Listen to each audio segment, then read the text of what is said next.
Hello, my name is Joyan Montilla for hashtag Alagang Jack All Access, taking you back in the journey, taking you with the Jack Liner Bus 88155 Lucena Alabang route. And the second English language episode with the devotional book of Seventh-day Adventists called The Chosen, God's Dream for You by Dwight K. Nelson, published by Review and Herald Publishing Association of the United States of America. And here is the exciting episode and feature for this episode. Chosen. At the beginning, thanks to the internet, the whole world knows the meaning of at or at symbol. We'd never find our way in the cyberspace.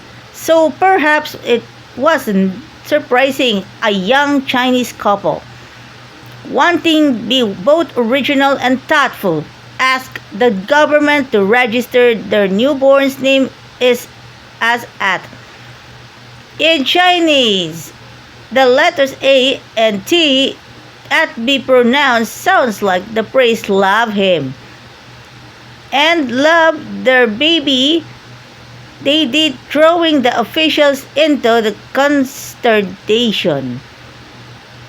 Our text proclaims as a sign of his love for the earth, children, God chose us, as you and me, long before we were born, long before the world was even created.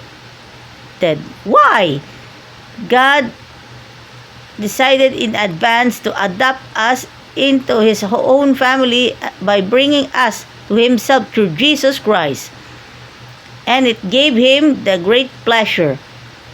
Can you believe it? Choosing the likes of you and me has given God great pleasure. But them, that's the heart, isn't it?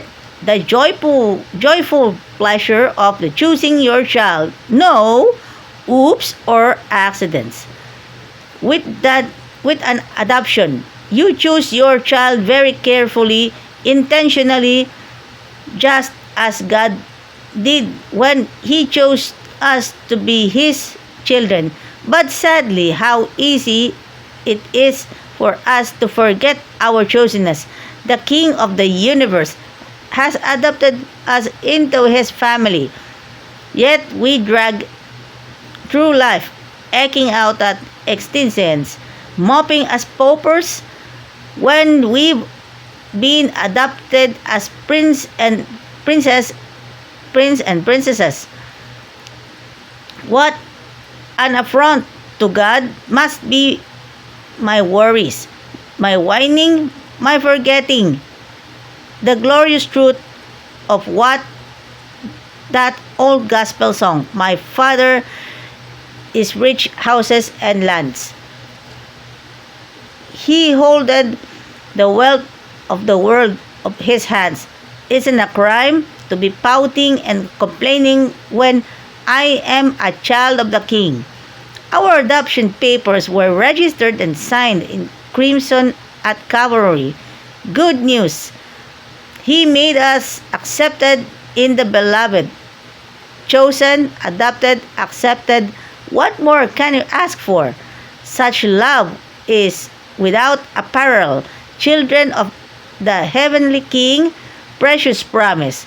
Theme from the most profound meditation, the matchless love of God for a world that did not love Him.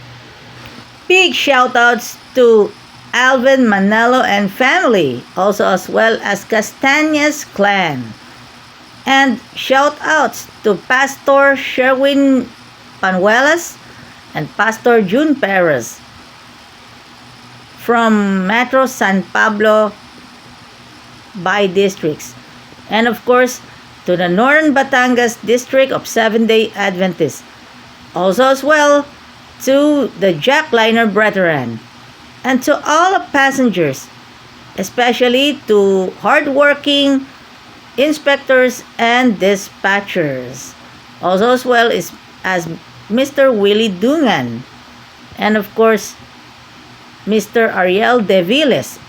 Thank you very much for joining in. See you!